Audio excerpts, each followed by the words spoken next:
Hello, what is up my people? It is Davey here coming at you guys with a brand new video, and today what you guys are going to be watching is an arena play S&D gameplay where I go off and get 17 kills in a single S&D gameplay, and that is pretty insane if you ask me. But unfortunately I only have all the rounds except the last two. And as you guys noticed just there, I will be cutting through the little parts where I'm dead because that is not entertaining since I recorded from theater mode. So all you see is a blank screen of the map. So that's why I did that. But today I don't want to be talking about the game. I want to be talking about how to play the game, how to play competitive S&D. Since I've been playing competitive for a long time, and I want to give you guys some tips and tricks. So here are the little things that I think will make you a better competitive S&D player. And first off, it is all about knowing the map. You have to know different spots on the map, spots where people might be hiding, spots where you could hide, spots where you could hide and see the bomb at the same time. And that just comes from knowing the game, playing it for a while, see what other people are using. So you could, for example, watch competitive players, like for example, all the pro players that play this game professionally, play on Twitch or MOG.tv. And also you could just watch by playing against other people. And then soon enough, you'll learn how to use those spots. And next up are cross spots, places that you could go on the map where you could look across the map and just notice where the other team is running. For example, in Advanced Warfare, there's a really good one where I don't know exactly what this map is, but from your spawn you could see where the enemy team would be running. So you could use these to your advantage and kind of discover them as you play this game. Since this game is a new game, so you might not know all of them already.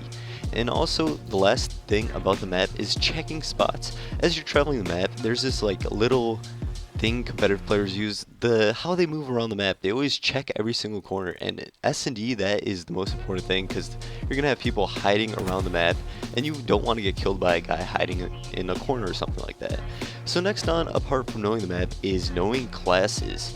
For Black Ops 3, I recommend you use whatever you need to use. I don't think silencer is something necessary. I know people use that in public matches, using a silencer on their gun thinking it's gonna make you silent. But in competitive, you're gonna get called out. It doesn't matter if you appear on the minimap or not. So I heavily recommend awareness, dead silence. Those are the two perks that are going to allow you to be quiet so the enemy team cannot hear you through their headset, because most competitive players have pretty good headsets and they'll be able to hear you. And also awareness, so you could hear them especially loud through the headset.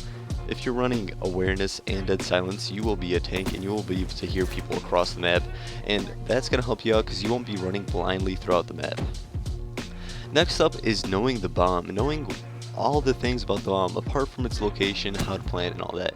One thing you have to know is that it takes 7.5 seconds to defuse the bomb, so do not even attempt defusing the bomb if you are beyond that time. And also plant at 5 seconds, so remember to save some time to plant. You never want to forget the bomb off the start because that is just a stupid mistake, and always give the bomb to a trusted teammate. Don't let some randoms grab it because they will not know what to do with it most likely, because a lot of people play arena play or competitive but they don't know what they're doing. So one thing I want you guys to know is knowing how to plant the bomb. It's not just run out there. I know you could do rush plants, and those are highly effective if you could get the bomb down without the other team noticing. But if you were going to do that, I recommend going with a teammate. So if you do get killed while trying to plant the bomb, your other teammate could trade the kill. So it's pretty much like chess. If you get killed, you're going to want someone else to kill the guy that killed you. So you will be back and even. You won't be at a deficit being down a guy. And next up is knowing how to plant the bomb. I mean that I recommend planting the bomb is when your team is set in that position. Don't run over by yourself. Say you got a man advantage, you just plant it, because you could get easily killed since you're not paying attention, you're just laying down planting the bomb. Next up, apart from that, is knowing when to challenge. Don't challenge if you're almost dead. If you're on red and you're just going to jump that corner and start shooting the other guy, I do not recommend that. And as I'm listing all these things, observe how I'm playing this game. I know I'm throwing out one of those birds that fly in the sky right now, and you could ignore that, but notice how I play this game and how I play S&D, and that could help you guys out. So going back to what I was saying is knowing what to challenge. One thing I like to do with teammates is pinching. It's when you and another teammate challenge the enemy. So for example, if one guy gets killed, the other guy will definitely kill him because he'll be shooting at his back. And as I said earlier, trading. Okay, and in addition, I know I'm just adding things here and there, but playing for picks, that's a very important thing. Right now, as you see, I'm using the sniper. I'm playing for picks. I'm trying to get us the advantage because instead of being at a deficit. So if you play for picks, you're just going to try to get kills so you're at an advantage. And another thing that I stress a lot is work as a team. This is hard to do if you're just playing arena with one teammate and you got two random teammates, but I recommend you play as a team in which you and your team could plan to attack one bomb heavily, and while you're attacking that one bomb heavily, you guys all could get set up, guard the guy that's trying to plant, and all of that stuff.